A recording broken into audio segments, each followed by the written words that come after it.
छात्रों, आज हम अध्याय 2 जो कि बहुपद है इसका अध्ययन करेंगे। सबसे पहले हम जानेंगे कि बहुपद क्या होता है। तो आइए जानते हैं कि बहुपद क्या है। बहुपद में वह बीजीय व्यंजक जिसमें चर का मतलब आप ब्रैकेट में X Y Z dot dot कुछ भी लिख सकते हैं। चर की घात अऋणात्मक का मतलब होता है जो ऋणात्मक ना हो, पूर्ण संख्याएं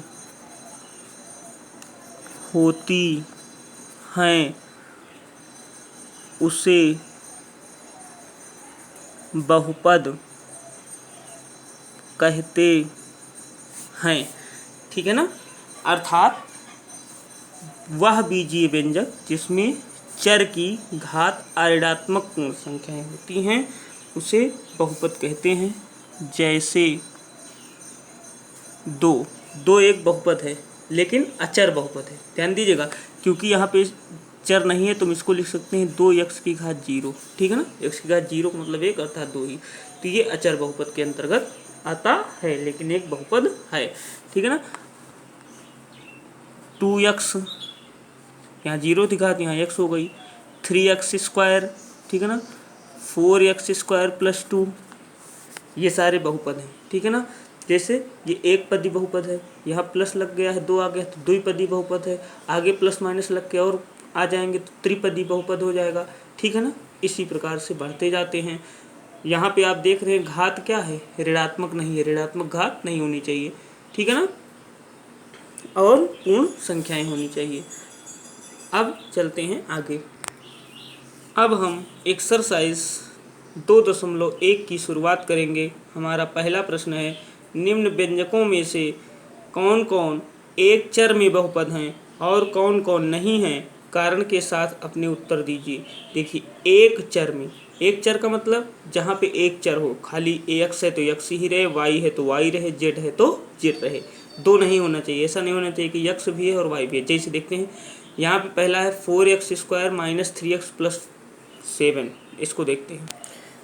आप देखेंगे इसको कि यहाँ पे ये 4x² - 3x + 7 है। यहाँ पे आप देख रहे हैं कि चर केवल x ही है, दूसरा कोई चर नहीं है, अर्थात यह एक चर बहुपद है। दूसरा देखते हैं। दूसरा देख रहे हैं y² + √2। ये भी आप देख रहे हैं y के अलावा कोई भी चर नहीं है, अर्थात ये भी एक चर बहुपद है।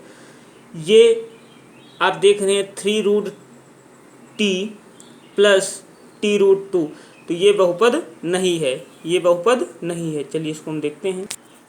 तो लिखेंगे ये बहुपद नहीं है, क्योंकि हमको कारण सहित लिखना है ना। क्योंकि यहाँ चर क्या है, t है, चर की घात पूर्ण संख्या नहीं है। ठीक है ना। आप देख रहे हैं रूट का चिन्ह लगा है, वर्गमूल का चिन्ह लगा है। ठीक है ना। वर्गमूल का चिन्ह मान लीजिए हटाएंगे तो घात में 1/2 हो जाएगा, जो कि एक पूर्ण संख्या नहीं है, इसीलिए ये बहुपद नहीं है। आप जानते रहिए इस चीज़ को। चलिए देखते हैं चौथा। आप देख रहे हैं यहाँ y + 2/y, तो ये भी बहुपद नहीं है। क्यों नहीं है?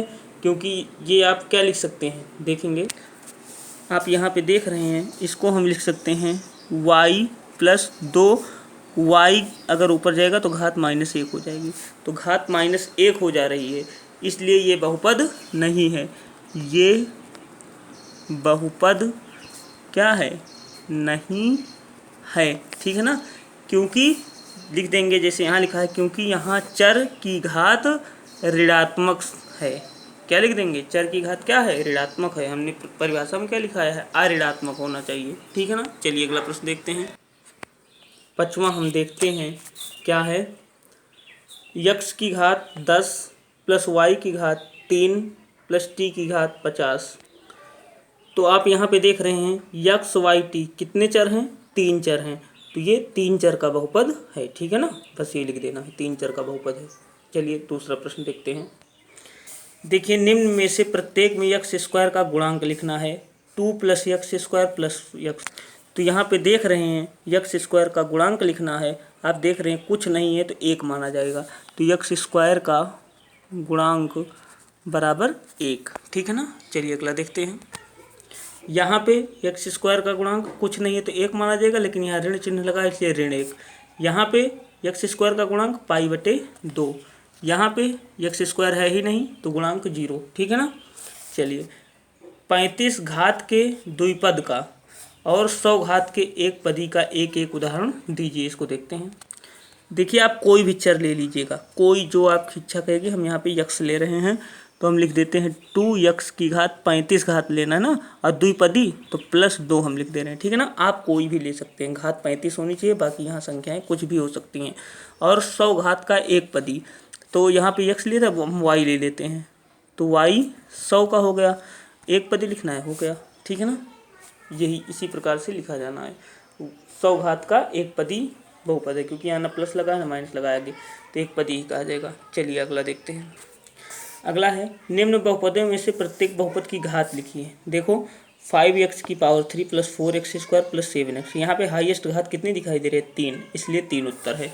यहाँ पे घात हाईएस्ट कितनी दिखाई दे रही है, 2, इसलिए क्या उत्तर है, 2 उत्तर है। यहाँ पे घात कितनी दिखाई दे रही है, 1, इसलिए 1 उत्तर है, ठीक है ना। और यहाँ पे आप देख रहे हैं 0, क्योंकि यक्स चर नहीं है ना, हमने भी जब परिभाषा बताया था आपको, कुछ नहीं है तो 0 घात मानी जाती है, तो इसलिए यहाँ पे घात 0 हो जाएगी, ठीक है ना। चलिए 5वां देखते हैं।